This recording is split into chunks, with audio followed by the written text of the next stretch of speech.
just doesn't always go as planned. You could say that it's a simple task.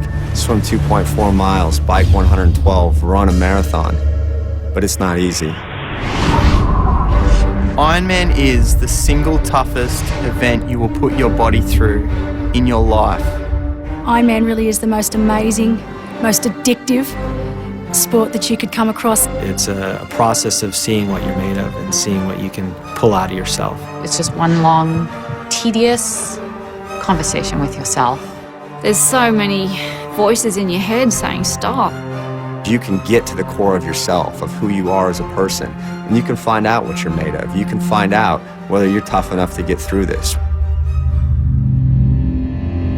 That's the beauty of it, is crossing the finish line, but getting to that point is difficult. Every individual has more greatness in them than they ever know is possible. He believes in himself when others don't. She doesn't lose.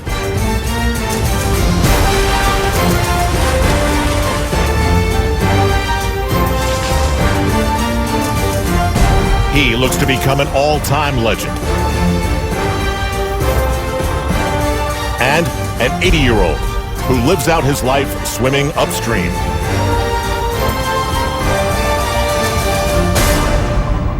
Ironman. 5:30 a.m. in the small village of Kailua Kona on Hawaii's Big Island. So many people, so very quiet. Craig Alexander won last year for the second time in a row. Now the 37-year-old is hoping to become only the third man to three-peat. If he does, he'll join two other Ironman legends. When people mention your name in any sentence with Mark Allen and Dave Scott, I think you've done something right. So, yeah, to be in this position it's huge, absolutely. And something I think about a lot of the year. I'm not going to lie and say I don't think about it, because I do think about it. I just try not to think about it this week. Last year, American Chris Lieto led for the majority of the race. He was passed by Alexander with only 4 miles to go. It was his best career finish, but bad memories linger. To finish second, it was a hard place to finish. You know, when you're that close to winning an event, the disappointment that comes along with that was really tough. The 07 champion Australian Chris McCormack finished 4th last year, but he adds spice to every race he enters. His recent work has rivals skeptical, and that's just the way he likes it. Chris this year, a lot of people, I think, are doubting Chris. He hasn't had a fantastic year, not like his previous years. I'm not sure how focused he is on this race. You know, he seems like he's happy and content in his life right now, and I'm not sure he has the hunger that he had in 2007 when he won. Race morning. The annual greeting at the bike rack occurs. Check, recheck, and rack your bike. Check the tire for pressure while making sure your pressure is in check. Then, check your competition. There are 53 professional women starting this year's Ironman, 52 contenders, and one Chrissy Wellington. The 33-year-old Brit's Ironman career has been perfect. She made her Kona debut 3 years ago, and she hasn't lost. Last year, she broke the course record. She owns the world record, too. If that's not enough, she's never been beaten in a race at the Ironman distance. I know that on race day, I'll be out there giving it absolutely everything I have and more, digging as deep as I've ever dug and getting every ounce of mental and physical strength that I have. Wellington is definitely in their heads. Honestly, I just cannot see Chrissy Wellington being beaten. I just think that Chrissy is one of those athletes that comes along once every now and again and just dominates. In terms of like when you compare Chrissy to other women or female athletes on the circuit, we're kind of still playing catch up to Chrissy. Now, Leanda Cave and the rest of the pro women ready for what they seem to think is impossible. And that's what others are feeling. Uncertainty. Is this possible? But soon, shock fills the air. It has been confirmed. Chrissy Wellington is not starting the race. Chrissy Wellington is out of the race. Chrissy Wellington, A shocking no-show race morning. I heard she was sick, but I heard it through someone else, so I don't know how reliable a source I am. My husband just told me when I was talking to him on the phone that it said that she just came down with some illness. So. Changes everything with the women's race now. It's completely wide open. There's at least half a dozen girls now that could take it out. So it's going to be probably the most exciting race we've seen in years. There are conflicting reports about what happened. Bottom line, today is suddenly overflowing with opportunity.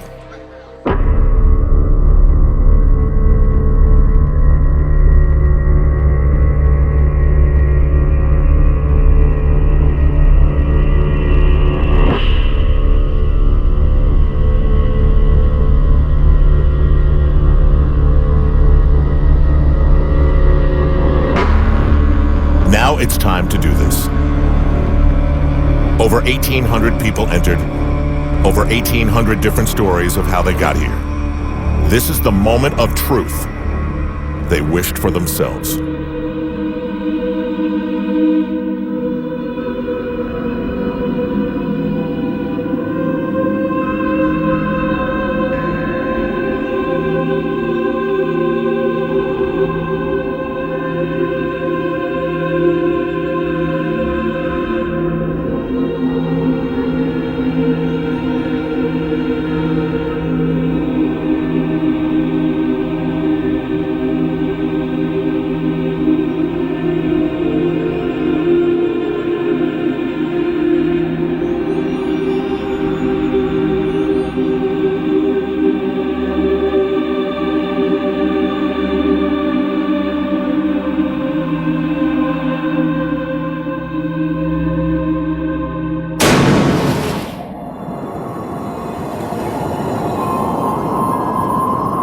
The cannon shot is violent, and so is the start.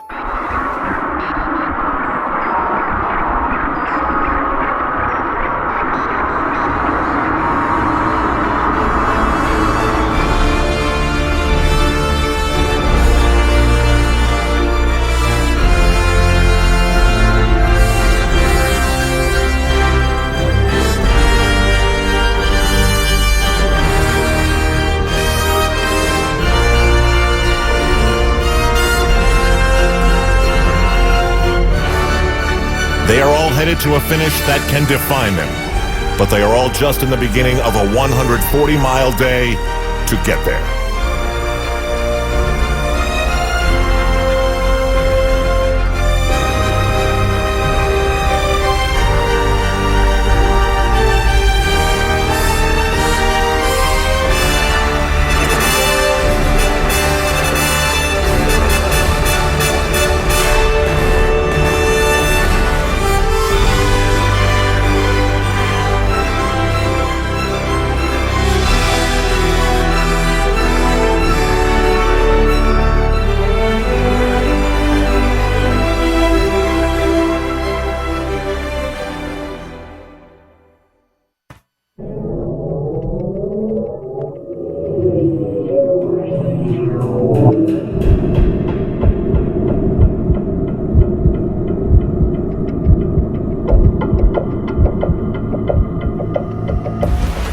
The pros are reaching shore in just under 50 minutes.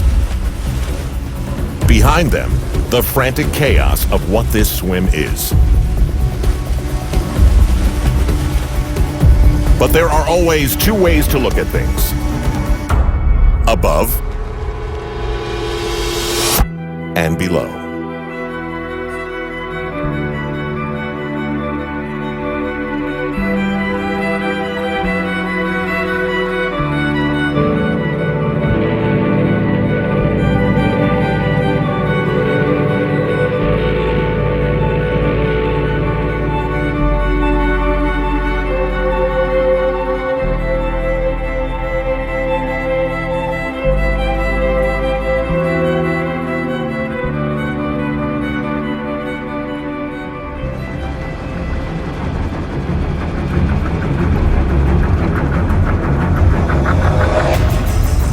American Andy Potts is the first to emerge from the Pacific.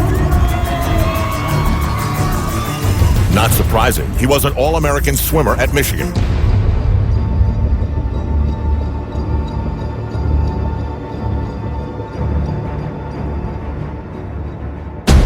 Next, a huge pack of contenders. It's filled with former champions and those who have the credentials to win this race. Next, to the bike rack, where there's a virtual who's who of Ironman greats. In the red, Chris McCormack, number 4.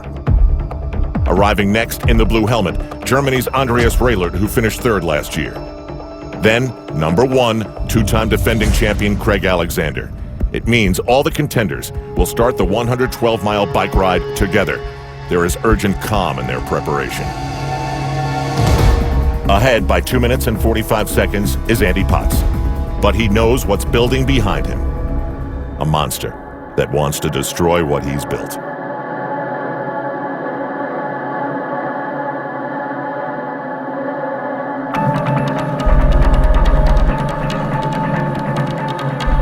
Five minutes later, the women hit the steps. Number 130, Britain's Julie Dibbins, is second out of the water, right where she expected to be. The swim and the bike are definitely my strength, and the run is my weakness. So I definitely will be looking to be up near the front with a lead of some of the the super fast runners like Mirinda and Katrina Morrison. If I'm going to have a chance of placing higher up. Mirinda is Australia's Mirinda Carfrae, a fabulous runner and a good enough swimmer to be in the mix. It's her second time in Kona. Well, last year I think I dropped the ball a little bit in my swim training. I was so worried with making the distance and getting through it that I let the swim fall off. She not only made the distance, she finished second to Chrissy Wellington. Now she's 2 minutes behind Dibbins and the leaders.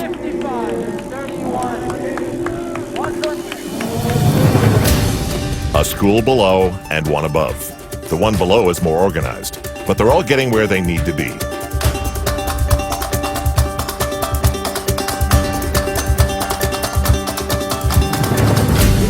These are the people that are the soul of the race.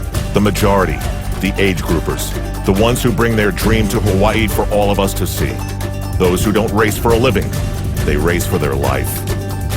This is one of the most important things they will ever do.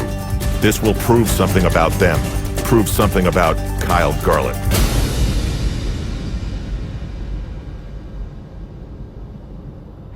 Last year, he didn't finish the swim portion in time. That was nothing compared to what he's been through. First, it was cancer. A stubborn cancer that wouldn't die. The chemotherapy seemed like it would never stop. The process damaged his heart, and he needed a new one of those. And got through that.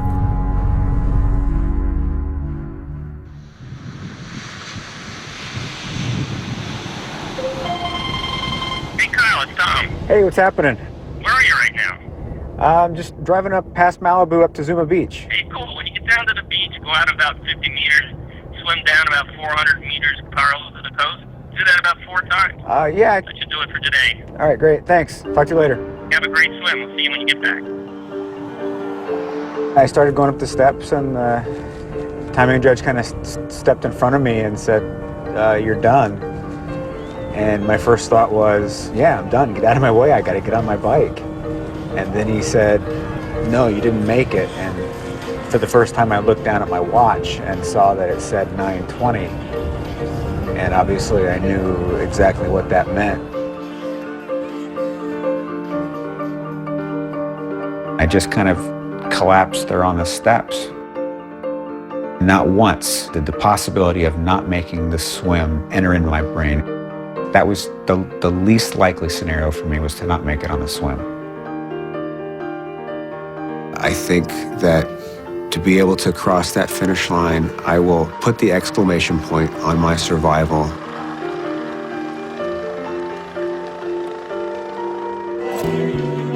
Four years ago, Kyle couldn't walk up steps like these without getting winded.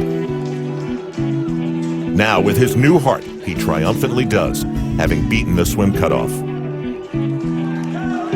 It seems everyone knows his story. Or do the volunteers just treat everyone with special care? It's onto the bike, then hopefully a marathon. The recognition in the shower is a reminder, one step at a time.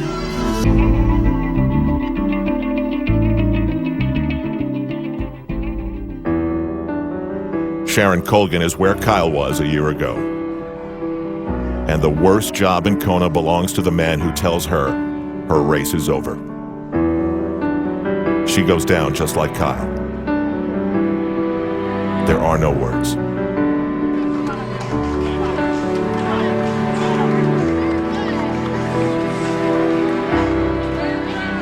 The 56-year-old physician trained like everyone else. She can't have her dream this time, and everyone can relate to that. Oh no, you didn't. Oh my God, I'm so proud of you. I will come back and I will make you proud. I know. promise. I'm proud of you right this minute. I got your back. I got it. This is new territory for Kyle Garlett, leaving the changing tent, heading for the bike racks. Last year, he didn't get out of the water in time. Just happy to be out of that water. Good feeling to exercise that demon. Now I got a little bit of biking to do, but definitely a good start to the day. 112 miles to be precise. His doctors should be proud.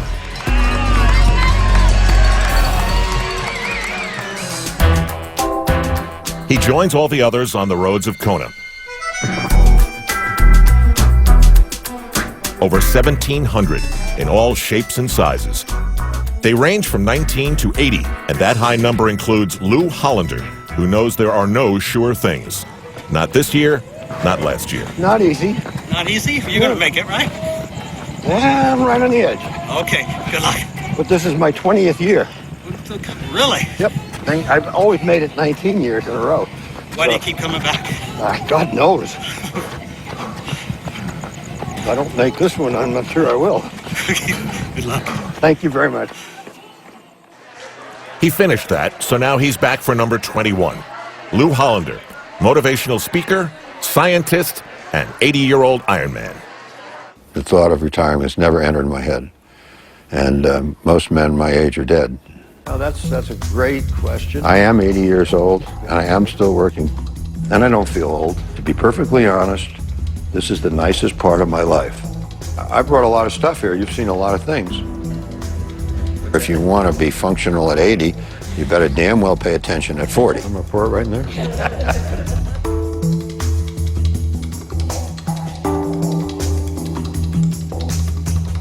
This is my home. It's just beautiful here. The view is great, and I can train right here. I have a number of guide rules in my life. I never eat anything I don't identify the parts to, like hot dogs or anything like that. And then the other one is to go anaerobic every day. And I think that's an important one. I really live by that.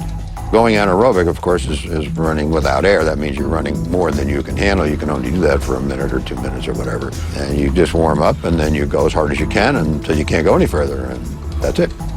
It's easy. It's self-limiting. How long's Lou going to live? I sure as hell want to break the 120 barrier, because I want to be one of those few statistics out there. So yeah, 120, 130, that's my goal. But I think I'm on a good course. I can't imagine, you never know, the truck runs over you tomorrow. So. But yeah, 120.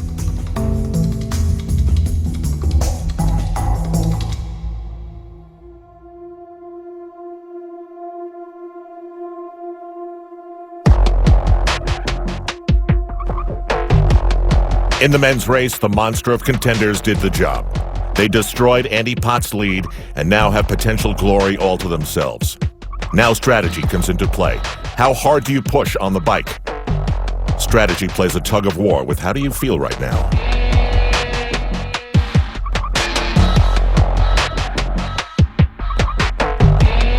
Near the front, riding comfortably, is Craig Alexander. What you can't see is the burden of expectation. A three-peat is heavy. And wearing number 1 is like having a bullseye on your arm. You know, to win the race once is a dream beyond anything a triathlete could possibly imagine. To win it several times is, magnified that.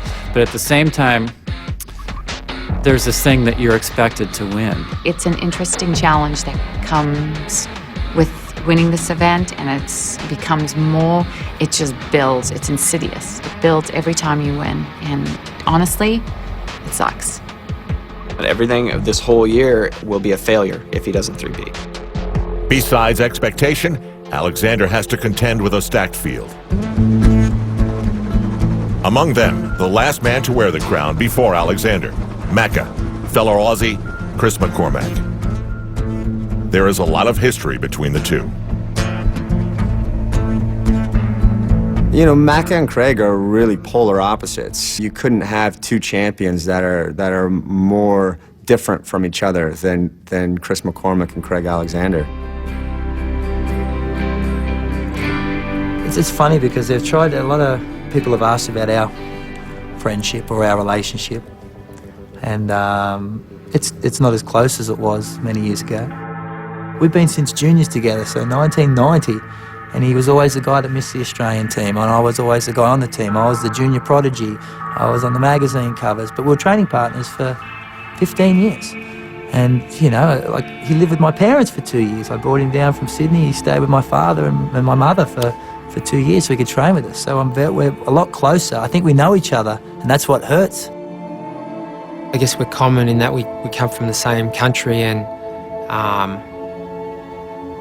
I guess off the racetrack, I don't know if there's a lot in common, to be honest. He has this tendency not to mention me because he wants to say, hey, this is my time. I don't want to hear about Macca. I've heard about him my whole career. It's about me now. Please focus on me. And I'm sad that he feels that way. I think I have a rivalry with everybody. Everyone's here to try and win, and that's what I'm trying to do. So that by default makes me everybody's rival and everybody my rival. Those guys have had a rivalry, pretty much their whole career. Craig Alexander has definitely showed that he's a better athlete over the last 3 years. And I think Macca will tell you otherwise. 6:30 on Saturday morning when the gun goes off, there's going to be 100 or so professionals on the start line, and they all get their shot at the title. So it's not like you have to wait in line or call anybody out. You get your shot. Craig, I beat you up for 20 years. If you want me to do it again, I will. The Aussies are famous for their no worries mantra. Crumble that up and throw it up into the Kona wind. The battle is on, and the history is known. Both have to be thinking, I'll see you in the marathon, mate.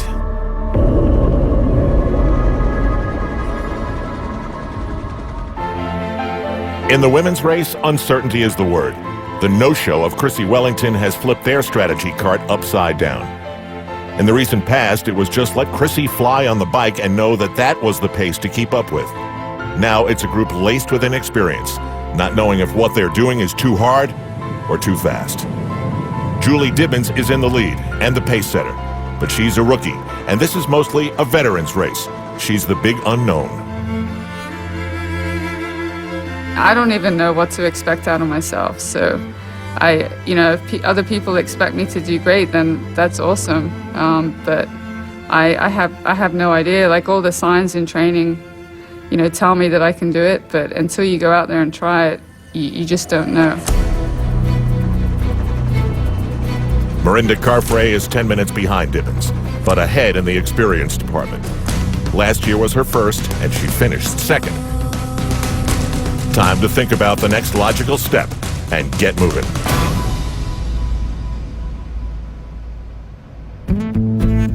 To finish an Ironman, let alone win it, you need everything to go your way. And today, it's not for Rebecca Keat. She was among those looking to capitalize on Wellington's absence, but she's pedaling the wrong way back to town. She has, similar to me, up in her hamstring, just really tight. Thanks, always next year. Keat only lasted 25 miles. And pro Matthias Heck's day is ended by a bad back. There's a lot of unfair going around. Kyle Garlett rode only 10 miles. Then he got lightheaded and his blood pressure was low. He got further into the Ironman, but reaches a new limit now. And he will face the answer to the question, is this the limit? Or can you do more on another day?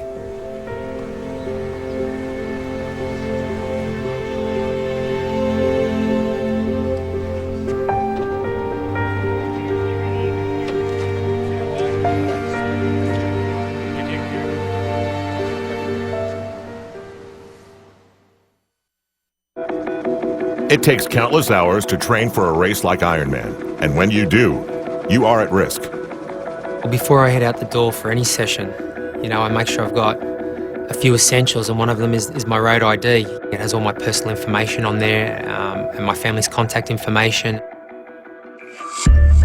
The bike portion of the Ford Ironman World Championship is 112 miles. There are different packs of riders, constantly changing the pace. Some keep up, some don't. It's all part of one big energy calculation. How much do you want to have left for the run? Chris Lieto, an American, is trying to win the Ironman on the bike by blitzing through traffic and building a lead that can survive the marathon. Chris Lieto surprises me every year. Just when you think he can't ride that bike any faster, he goes out and does it. I think he's at another level to most of the other guys. He's, I think, the best bike rider in the field this year. But what Lieto has in the bike, he lacks in the run. He knows he needs to build that big cushion on the bike and then hold off the good runners. It's admirable, but mostly futile. Still, it's all Chris Lieto can do. Play to his strength and know that right now, you would need a helicopter to keep up with what he's doing.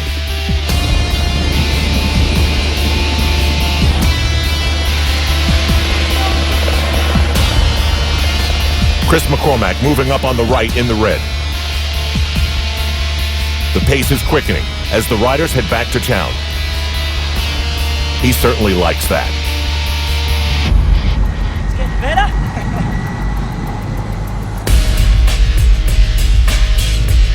Why? The 07 champion has a simple plan to take out the pre-race favorite, Craig Alexander, on the bike and ruin Alexander's spirit.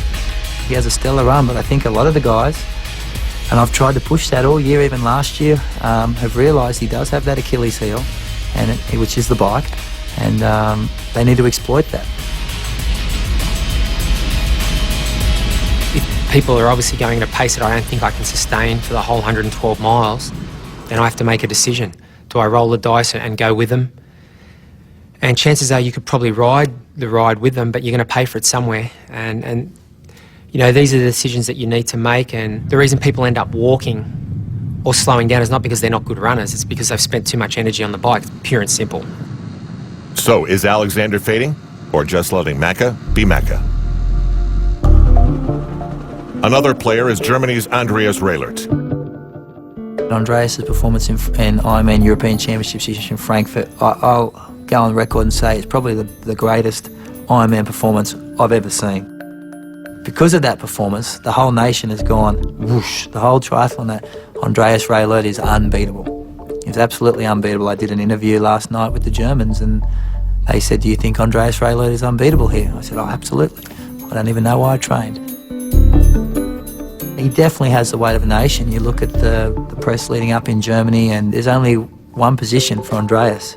It's first. If he was to have a war with anybody and finish second in a sprint finish, it'd be absolute failure. Macca loves pushing buttons. Raelert finished third last year. To the women's race, as they near the halfway point on the bike. The shocking news about Chrissy Wellington's pre-race withdrawal is still rippling among the women. Now everyone's chances have improved. Marinda Carfrae finished second last year. When the news broke about Wellington, Carfrae's coach calmly said, nothing changes, run your race. Right now, she's a manageable 8 minutes behind the leader, Julie Dibbins. She's that good a runner. Dibbins' strength is the bike, while Carfrae is the record holder in the marathon. So Dibbins, like Chris Lieto, needs to build a bicycle cushion. This is 30-year-old Staff Sergeant Clayton Tresca. He's bigger than most Ironmen, but that's only the beginning of the differences. He's a Gulf War veteran. In 2008, he was diagnosed with testicular cancer, stage 1. During the treatment, he went from 300 pounds to 180. July 2009, he thought he was in remission. Now that I was told I was in remission, I wanted to mark the occasion. It was going to be my 30th birthday, and I also wanted to kind of show everybody that I could bounce back from anything. And 2 lifelong dreams that I've always had. And one is to complete Ironman, and the other one was to go to college. Dream 1, college, is happening right now.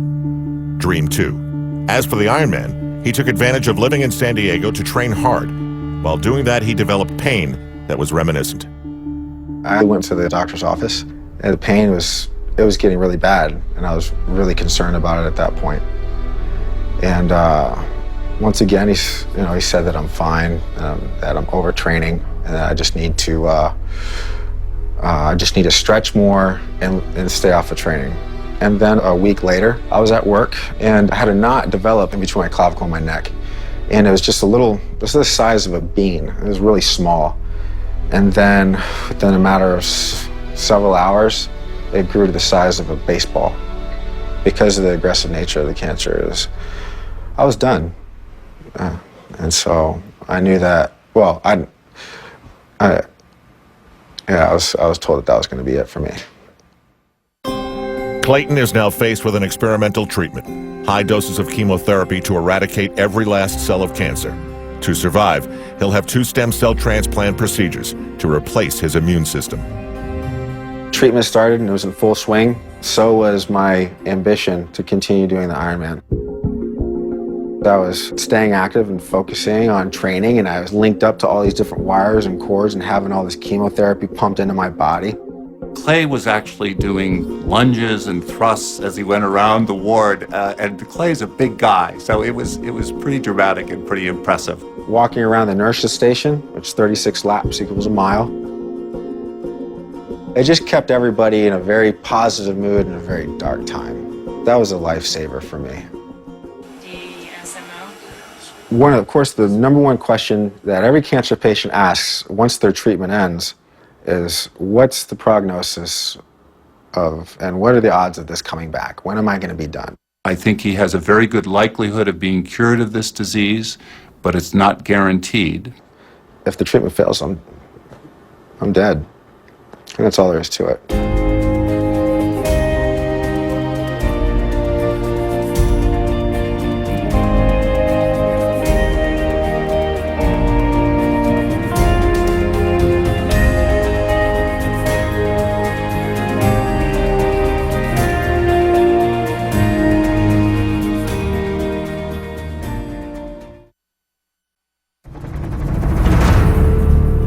As the bike portion nears the end, everyone has a plan. And for current leader Chris Lieto, it's pretty simple. I know that I need a gap of a certain amount of time as far as for the win. I'm going to ride through, I'm going to ride well, and if there's guys with me, there's guys with me, and I have to address that if that happens. If I'm by myself, then the plan is on schedule and see how it finishes off. Since last year, he has stepped up the training with the best distance runners in America. Again, Lieto arrives at the transition first. His bike time was the fastest today and the 3rd fastest ever in the race. I'm passionate about running, and I'm known as a cyclist. And I can't wait to get off that bike and run, and run well.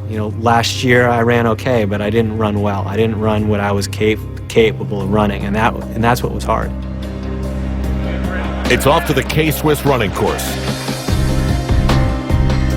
Now it's time to do the math. Here come the strong runners. Chris McCormack, 7:45 behind Lieto. Another competitor Lieto thinks about during those training runs, Germany's Andreas Raylert. He's 8:15 behind. Last year, Lieto's lead was over 12 minutes off the bike, and that wasn't enough. This year, the cushion is 8 minutes.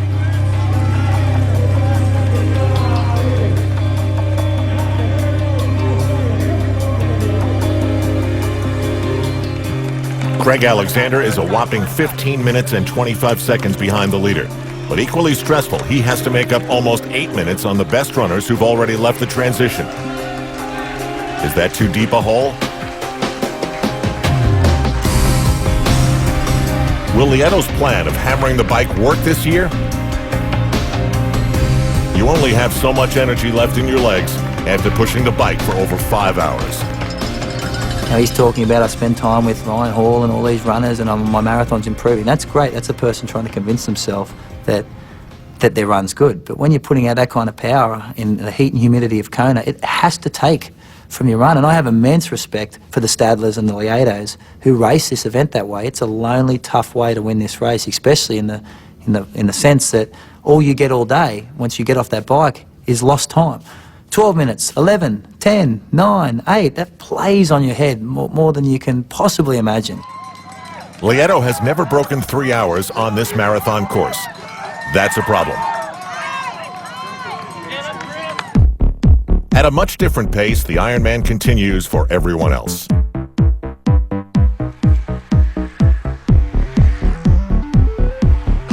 Clayton Tresca has never ridden a bike this distance. So support in the lava fields helps a lot. Lou Hollander's first Ironman in Kona was 1985. He was 55 back then. Is that a what? I'm passing. Sorry about that. You just want to look good.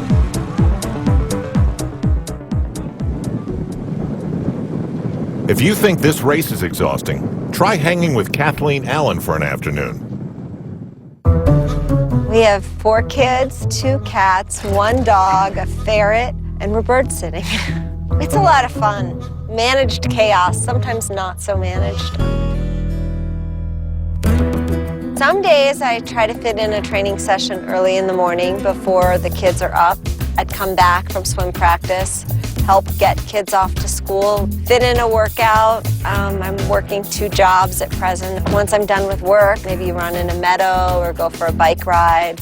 Come back home, work on dishes, laundry. I get the kids, take them to their activities, make dinner, work on homework, go to bed.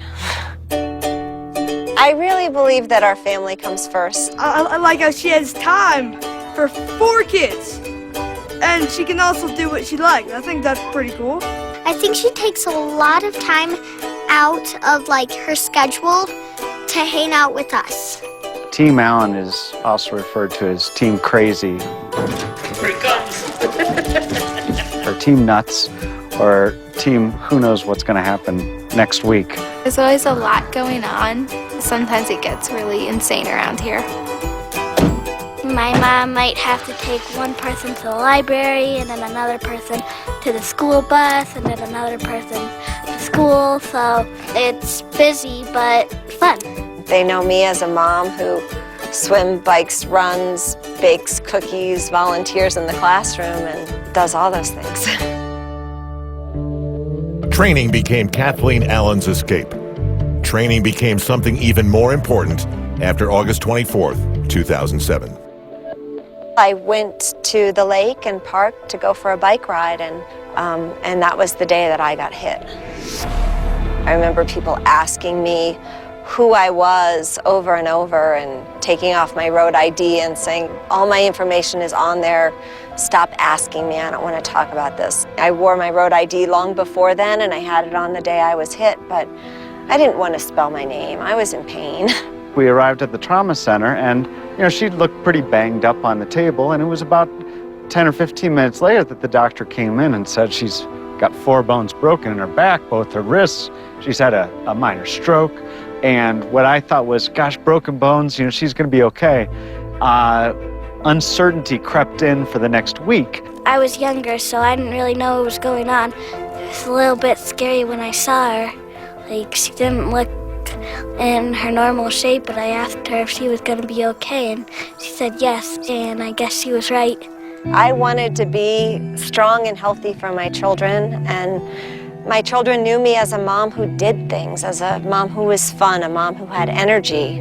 And I wanted to be that mom again. And I also knew that The training and racing gave me energy and made me happy.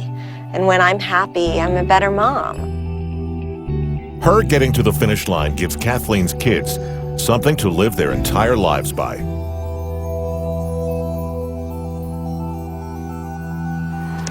First time in 19 years to get a flat tire. 78-year-old Harriet Anderson dealing with a flat.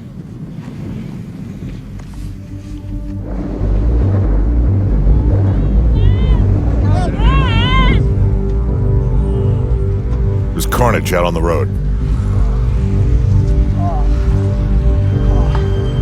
Iris Tiedekin of Switzerland has crashed with Joel Yugu of France.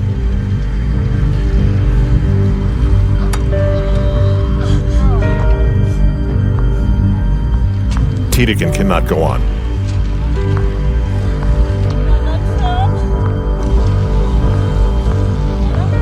Yugu is a different story. He's got a stubborn side.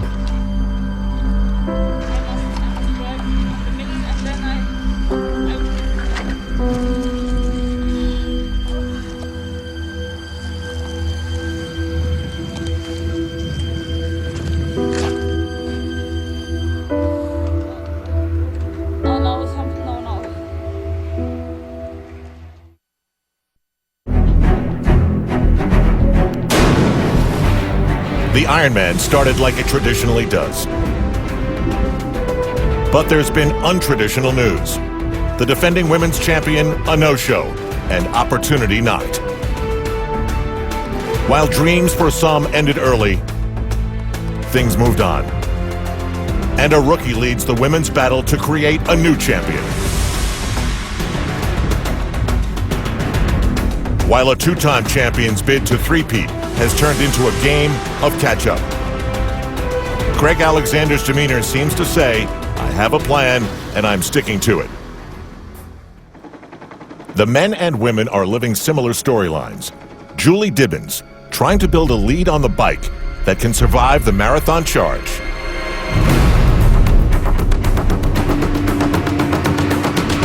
Of Mirinda Carfrae, the fastest runner in the race, who will have to be that again to challenge for the win. Now to the really unknown part. Dibbins has never run a marathon. Now she's going to do it in the lava fields of Kona? I don't know what to expect. I'm going in there a little bit blind, and I don't know how bad it does hurt. And, you know, it's definitely a question mark in the back of my head is how I'm going to handle it. The longest I've run is probably 21, 22 miles. I'm going to push myself into a place I've probably never been before. Next in, Caroline Steffen, another strong cyclist. She finished second in the European World Championships and is 5 minutes behind.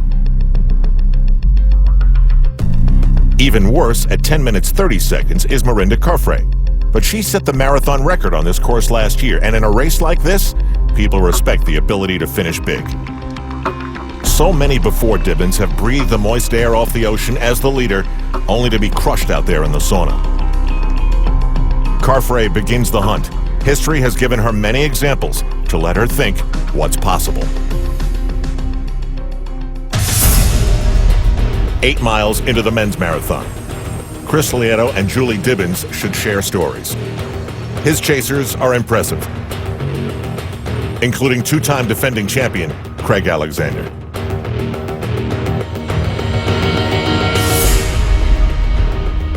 He's a student of the sport. He really is. He knows what he's doing. And so when Craig is racing and he's behind you, it doesn't matter if Chris Lieto's 12 minutes up. Craig knows in his head he can do the math just like that and say, all right, that's easy. I got 12 minutes. All I need to be doing is making up, 20 seconds every mile between now and mile 20. What tends to happen is if you spend too much energy somewhere, you're going to pay for it somewhere else. So when you see guys really fade badly in the run, usually it's because they've gone too hard, spent too many pennies on the bike. Chris Lieto's lead is 13 minutes, but Craig Alexander is gaining. But then again, so are the rest of the strong runners. Like the German Andreas Raylert, whose strides are quick and powerful. Remember, he finished third last year with the help of a strong marathon like this. Lieto is having temperature issues and getting the splits. He knows they're coming. Chris McCormack 1:7:45 back, now only 4. Andreas Raylert only 5:30 behind. Craig Alexander has more work to do. Over 12 minutes. Well behind the leaders is 35-year-old Shane Niemeyer. 5 years ago, if he told the prison guards he'd be here, they would have laughed. That's right, the prison guards. I would just say that I was a junkie. Things got so hopeless and desperate that I had OD'd probably 4 times in 6 weeks. I just knew I couldn't stop. I couldn't stop, and I couldn't explain it to anyone. I just had this inability to stop doing what I was doing. I was so addicted. I don't know what the deal was. Junkies sometimes end up here, in state prison. 2005, he hits rock bottom, and one night he went lower than that. I remember, I'll never forget how I remember that it would be kind of a relief to just to not live anymore. That would be, there was some comfort in that thought, and then so I just came up with this plan, and I actually tried to hang myself when I was locked up, and but the cord snapped. In and out of jail for years. He was just sick of it. After the suicide attempt, he noticed something while flipping through a magazine. It planted the seed for a new life. Next day I woke up in that medical unit and read this article about Ironman, that you have to qualify, and that was probably just this moment in time. Just that day I kind of made a conscious decision that I needed to quit doing what I had been doing, and I had been unable to stop doing what I had been doing up until that point. Ironman has definitely given me some structure, and it's definitely taught me about being consistent and persistent.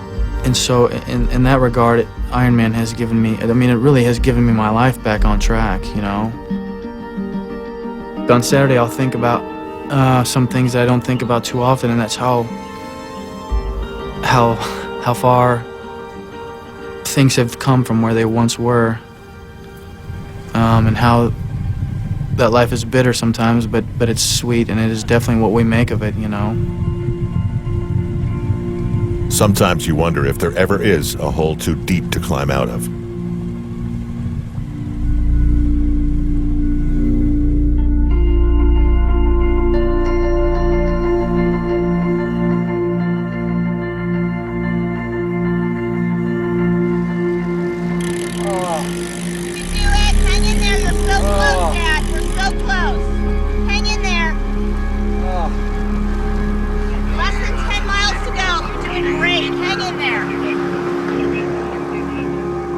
This is Elizabeth Collar, daughter of 76-year-old Hunter Temple, a retired principal from Santa Fe, New Mexico. 2 years ago, he was on the dead end of pancreatic cancer. He pledged to come to this Ironman highway. Now, a painful crash. We're father-daughter bonding today. Most father-daughters have brunch. We're doing the Ironman. Not exactly how we thought the day would be, but it's all, I think we're going to be okay when we get there. As long as a little ibuprofen, and we'll see what happens in the transition area.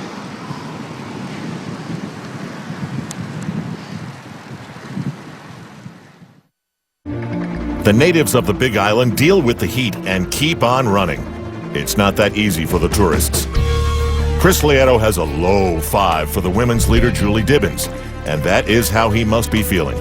Once again, here he is, deep in the marathon, with a rapidly shrinking lead. He addressed this with heavy off-season training. Maybe he can hold on.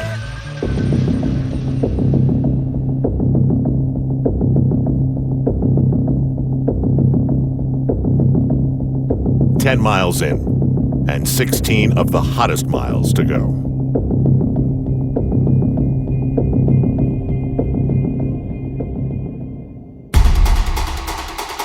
Miranda Carfrae is a strong runner. So strong, she broke the women's marathon record last year.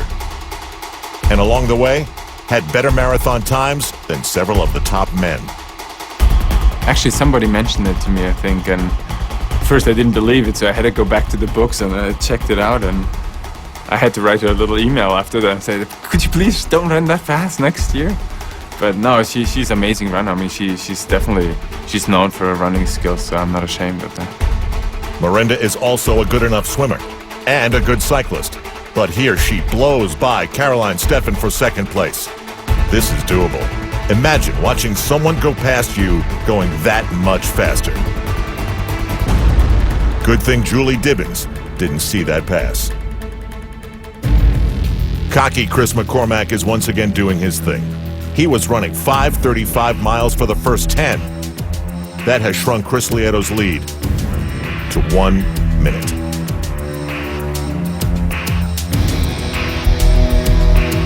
When you are the leader, no one needs to tell you when things start to unravel. The straight line of asphalt known as the Queen K Highway allows you to turn around and look, if you dare.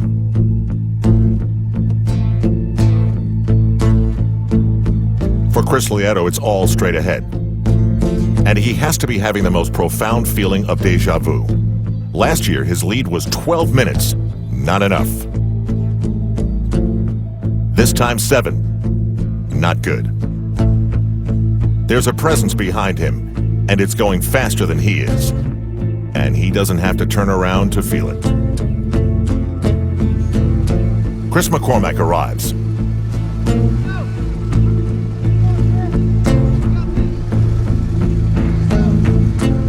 And makes the pass. Lieto watches Macca as if to try and read his mind and figure out what the secret is to winning this race.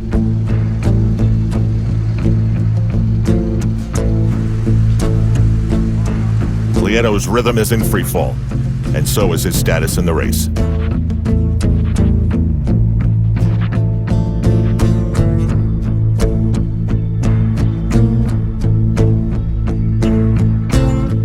As he stops, Belgium's Marino van Hohenacker passes him for second place. How can he look so fresh?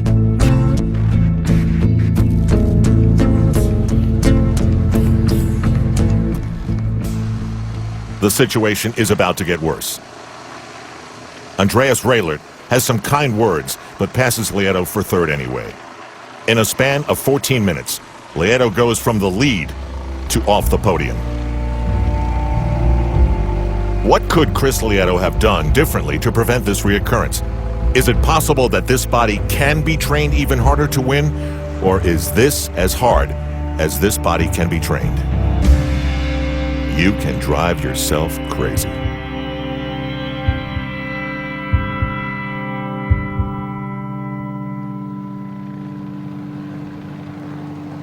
Suddenly, Chris McCormack doesn't look that great. The leader is starting to cramp.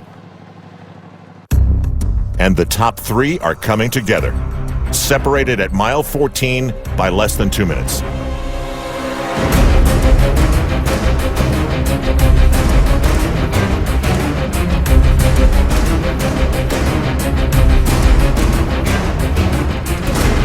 McCormack's lead is 140, but second place is changing. Belgium's Marino van Hohenacker doesn't need to turn around. Andreas Raelert is gaining, and right there. Then Raelert moves into second place. Now, with only 10 miles to go, Chris McCormack's lead is down to 115. Nothing is safe. Next, the Energy Lab, which gives you nothing of the kind.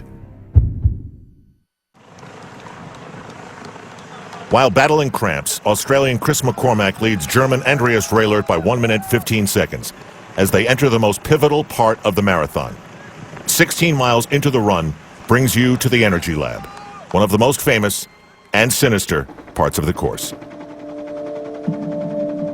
It's out there with these huge solar panels that, harness the energy of the sun, and you might as well be cooking yourself in an oven. 4 miles in a marathon, it doesn't seem like it should be much, but the truth of the matter is that is a lot of the time where the race really falls apart for a lot of people. Races are made and lost in there. You know, people totally lose their stuff down in there because it's at a horrible point in the race. The wheels are starting to fall off. You kind of just don't want to be doing it anymore, and you're not close enough to the finish line where you can think, okay, just a couple more miles, because it's you still got a ways to go down there. It's that last hour of the race where you're committed to either putting yourself on the line or throwing in the towel and saying this is it.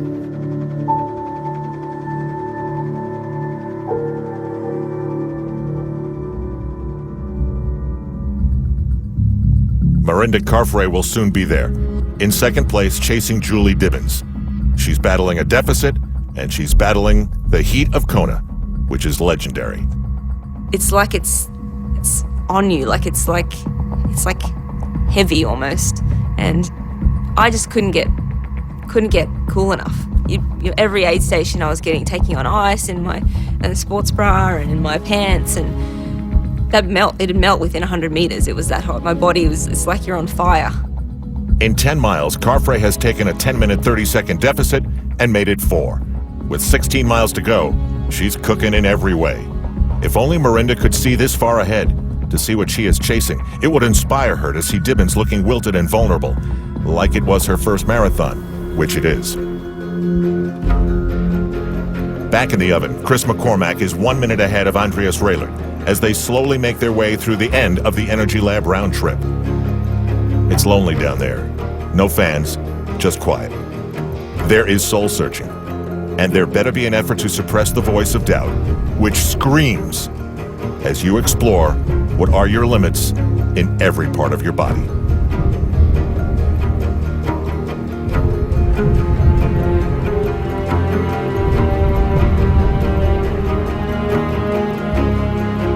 Meanwhile, 6 minutes behind the leaders, it's Craig Alexander's turn to pass a fading Chris Lieto. But it's looking like Alexander's too far back to challenge for anything great. The clock doesn't lie. McCormack reaches the crest of the final climb and hangs a right onto the Queen K Highway. And as he does, he looks back and sees the bad news. Andreas Raylert looks good and is less than a minute back. 6 miles to go. In the very same lava-strewn theater, the women present their two best. Mirinda Carfrae looks so much fresher than Julie Dibbins, and the pass for the lead happens with a few words.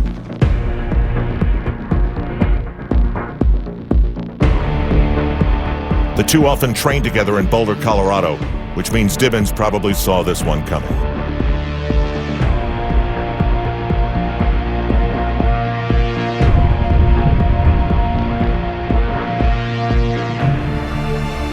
Carfrae is now simply chasing her own marathon record. Craig Alexander is running out of miles.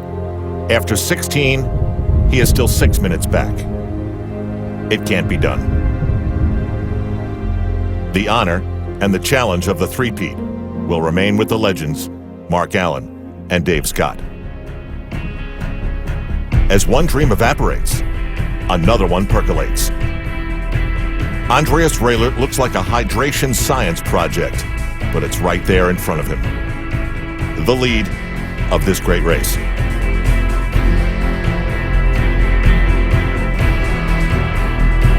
The separation is just seconds, with only 3 miles to go.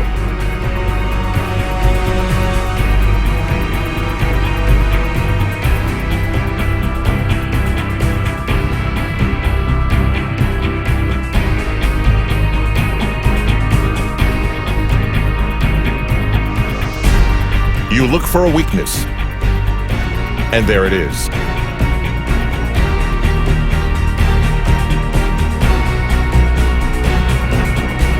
It is that slight McCormack pause that allows Raylert to bridge the final gap.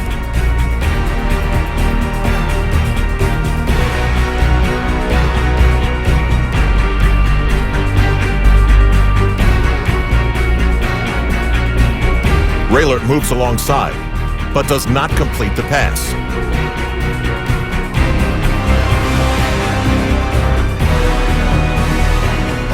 Maybe that's because he has a weakness of his own.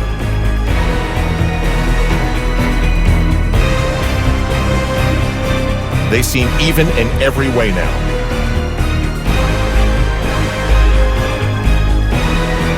And it looks like this is how it's going to play out. Epic battle. Maybe the greatest finish in the history of the race.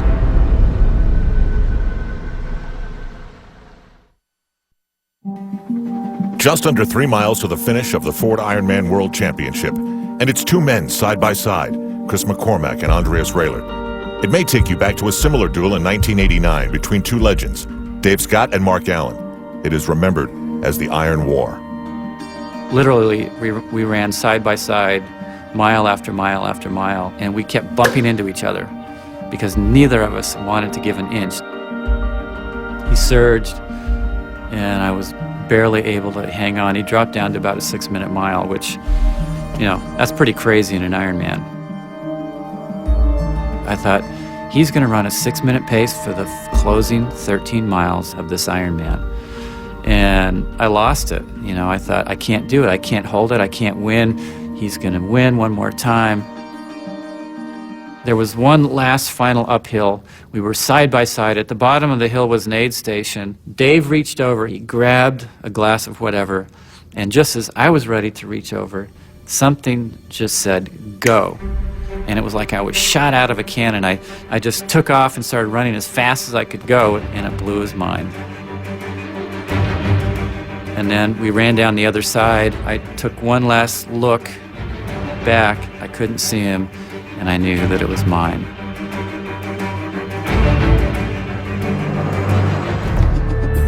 Now, 21 years later, history repeats.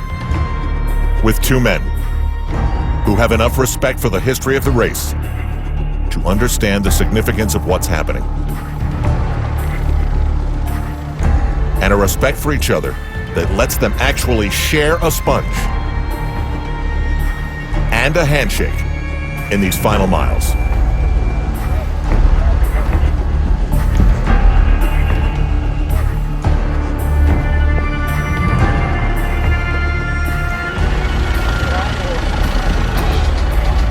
Amazing is what Macca's awareness is. This is just about where Mark Allen went for it. They stay together. This one's going to be even better. Into the town of Kailua Kona. There are less than 2 miles to go. There seems to be a slight desire by McCormack to be the one in front, even if it's just by a foot.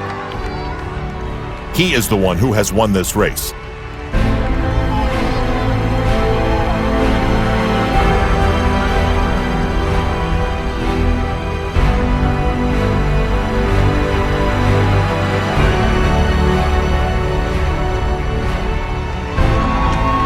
Then on the downhill, a foot becomes 2, becomes 3 as a lead grows.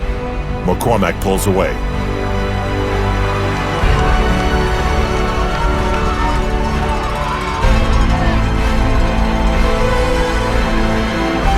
His body provides one last dagger of pain to overcome.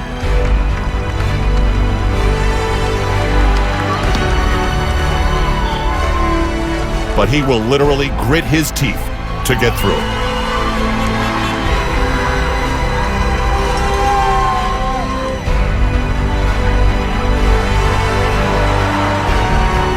It is the latest that the men's marathon has ever been decided. As Chris McCormack wins his second Ironman in historic fashion. World champion from Australia, he did it again, the one, the only, Chris McCormack!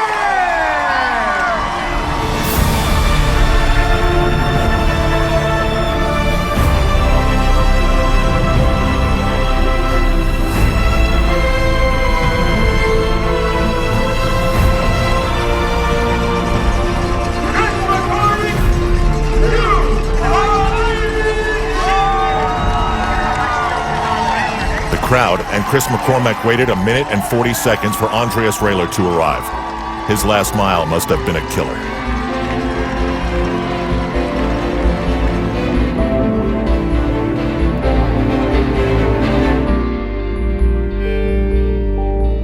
The two will be forever bonded by the drama they created.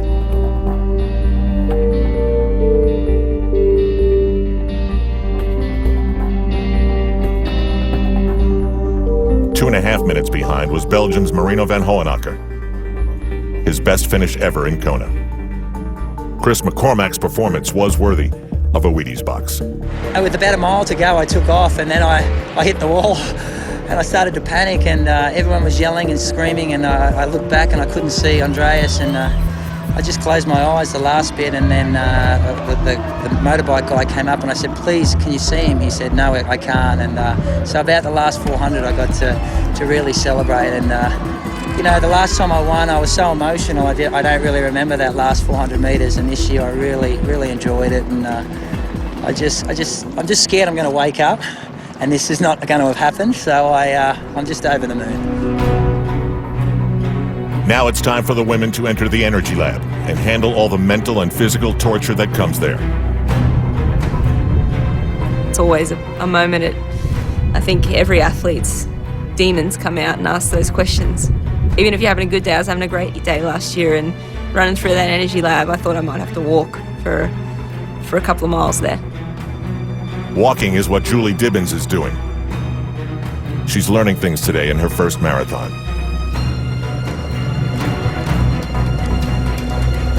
Caroline Steffen of Switzerland passes her for second place. There's a lot of damage in her status in the race. Out of the energy lab and flying. This looks like it's going to happen for the 5'3" Carfrae. Craig Alexander finishes in fourth. He may not have three-peated, but it was the fastest Ironman he's run in Kona.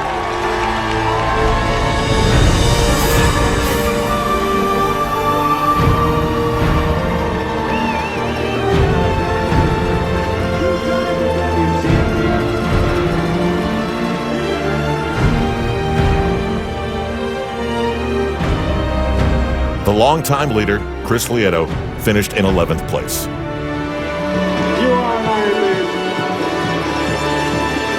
Then two former champions show the honor of finishing. Tim DeBoom and Norman Stadler crossing the line together in 33rd place. Just up the road, all that's left for Mirinda Carfrae is the marathon record. Just like last year, she has the road all to herself. I saw my coach and she said to me, "You got to keep on running hard because, you know, if you keep at this pace, you could get the run record." I didn't exactly know what the run record was. I knew it was a 2:57 something and change, so I just wanted to get under 2:57 to make sure the record was mine. It's okay to wonder what would have happened had Chrissie Wellington been able to race. What we are left to know was this performance by Mirinda Carfrae was as convincing as any other, and that she is an Ironman world champion.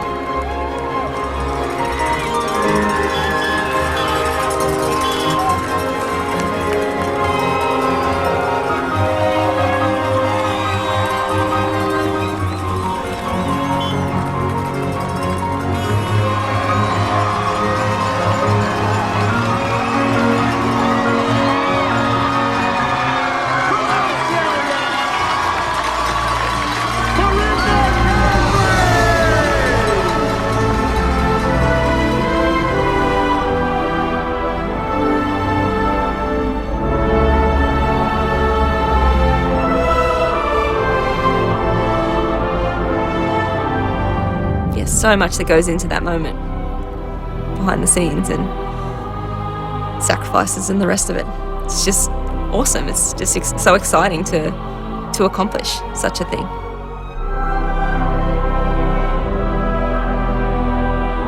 Caroline Steffen finishes in second place, her best in Kona.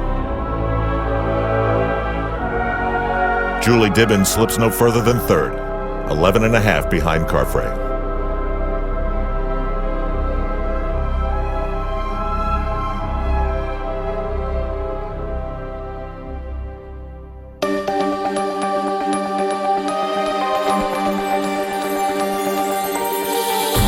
Now the rest of this race heads to the transition.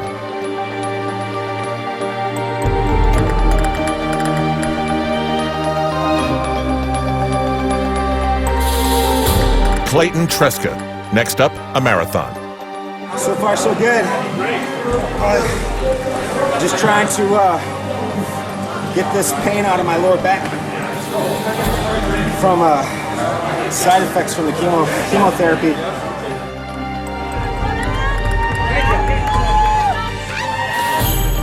Lou Hollander, looking strong at 80.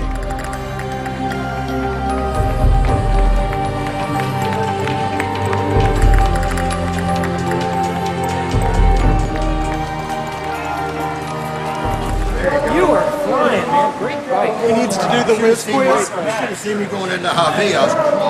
Is that awful or what? Okay, gentlemen, goodbye. Got it. This is Katie Rosane, a 47-year-old nurse from Anchorage, Alaska. And Katie is wearing a boot. I had a stress fracture 6 weeks ago. Got off of crutches 2 weeks ago. You know, and I got here to Kona, and it's like, well, I'll give it a shot. Could swim and I could bike, luckily. Got my bike shoe on, so we're good there.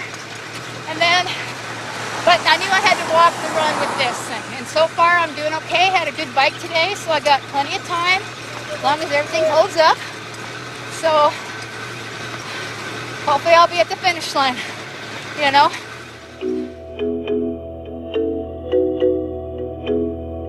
Just when you think you've heard it all, another tale from the amazing 1700. 5 years ago, Shane Niemeyer was inmate number 97B0129. Now he's competitor 1419. Having one of those days where you think you're not going as fast as you thought you would. You think about quitting, but you can't really do it when you finally made it here, you know? Just tough it out. Toughing it out is what 76-year-old Hunter Temple did in the last 10 miles of the bike after crashing. The doctors say he's done. This father-daughter duo don't have the happy finish line story they hoped for.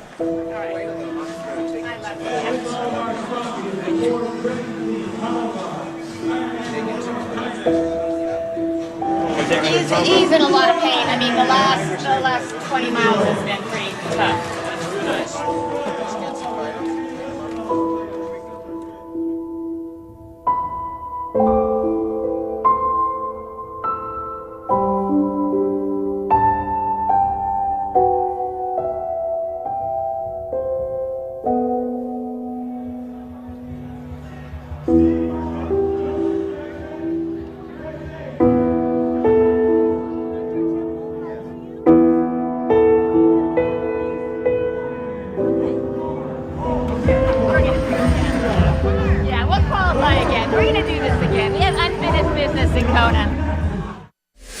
Timex salutes Julie Dibbins for winning the Timex Ironman watch bonus on both the bike and the run. For the men, Andreas Bokerer reached the Timex Ironman watch bike bonus first, and Chris Lieto achieved it on the run.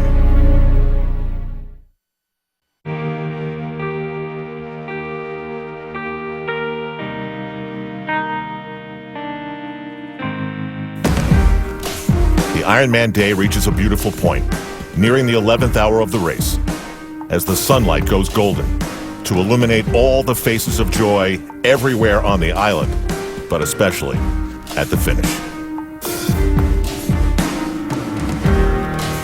5 years ago, Shane Niemeyer was homeless, an addict, in jail, and suicidal. Now he's here.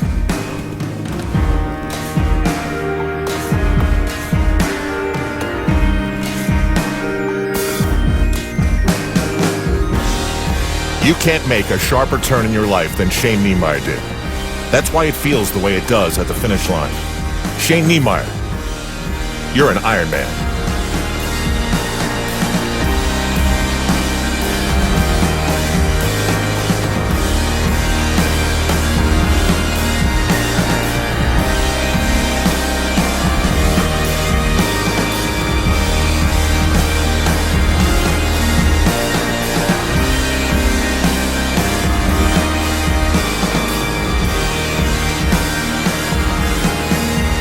A father and son from Belgium. It's a day they'll have forever. Some do make it look easy, but most know it's anything but.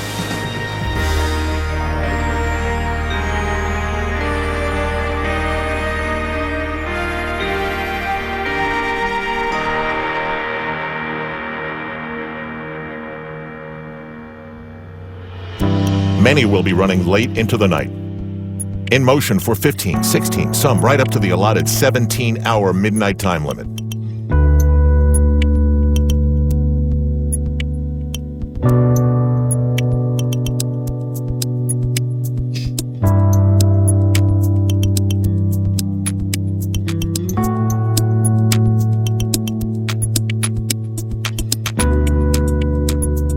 Somewhere out there is that super energized mom of 4, putting her horrific accident behind her one step at a time. Nice, there you go. You run 3 miles on your day off and you know it, Michelle. You betcha. Come on, let's do it. Let's do it.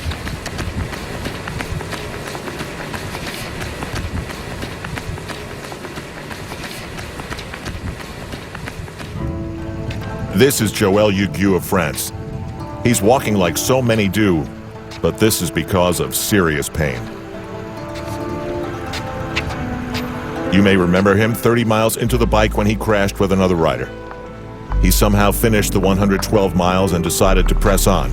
And now, because of injuries sustained, he's going to walk the entire marathon. But if he does not get to the finish by midnight, none of this counts, except to him.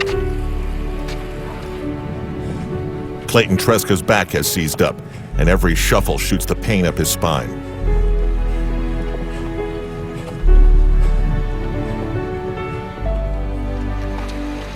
How you doing, Lou? There's a secret right there. A potato.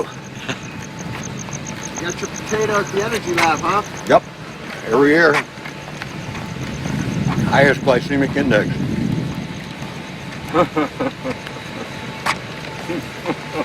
Going back a What little are you bit. laughing about? Most people want to get the lowest. Not me. I Okay. want the high. Okay.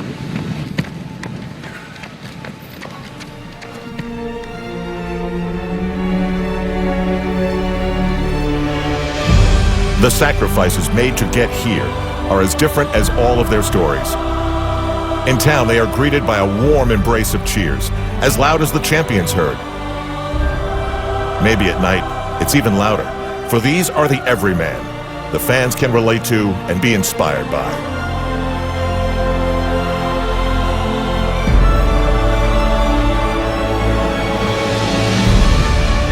Monday, Kathleen Allen will be back to being a full-time mom, and she goes back as an Ironman. And Kathleen, the kids need breakfast.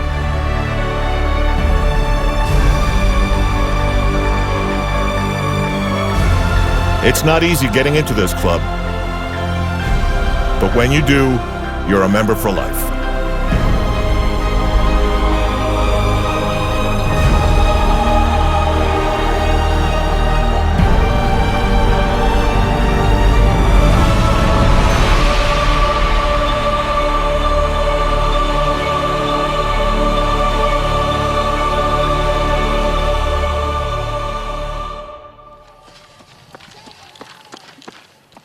Now, the midnight story.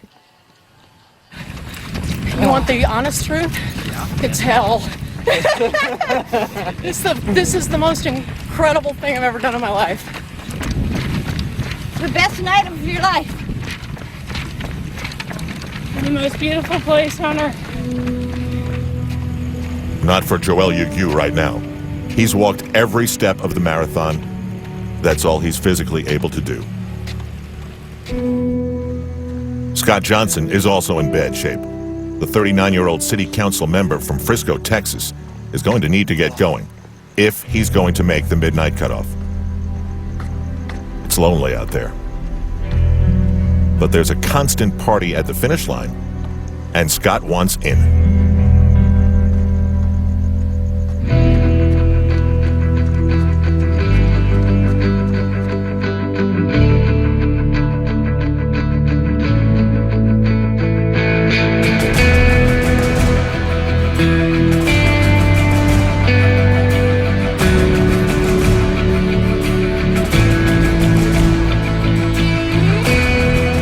last 2 years, Gulf War veteran Clayton Tresca has been in a war with cancer. He's won that war, for now.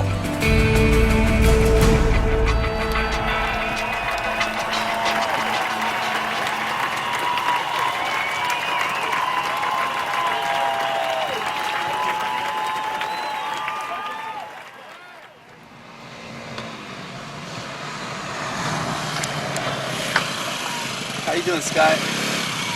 Keep moving, buddy. Your wife and 2 kids are on the hill, all right? They're there, and about 5,000 people are there to hear you cross the line too, okay? We're gonna make it, Scott. We got 20 minutes, okay? You keep moving like this, we're gonna make it, all right? I'm gonna go tell your wife you're coming.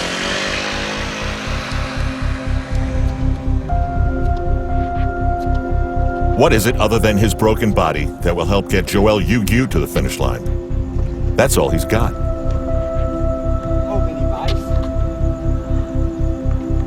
That, and a watch that's even broken, that gives him bad news.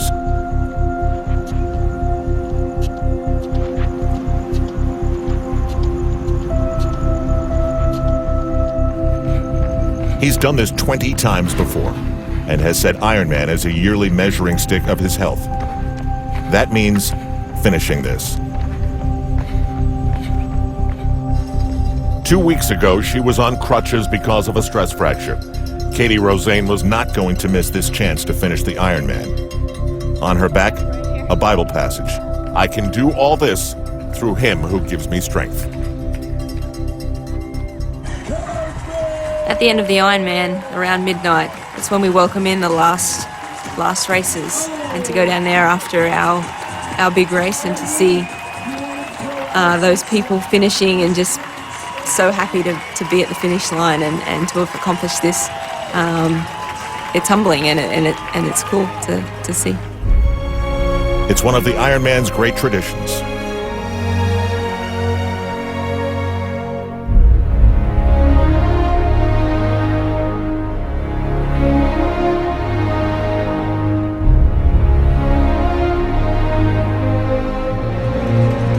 This is happening for Katie Rosane.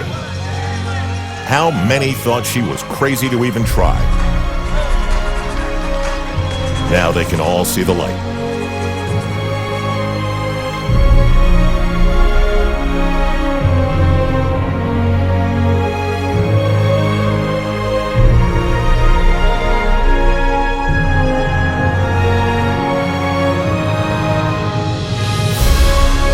Lou Hollander is an inspirational speaker, and he is an inspirational doer.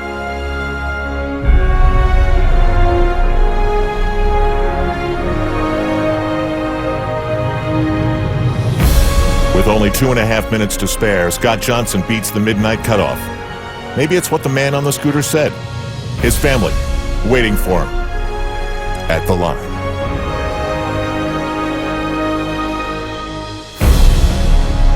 Then Joel Yu made it to the finish. Everybody clapped. He looks bruised, they might think. Joel would tell them they have no idea.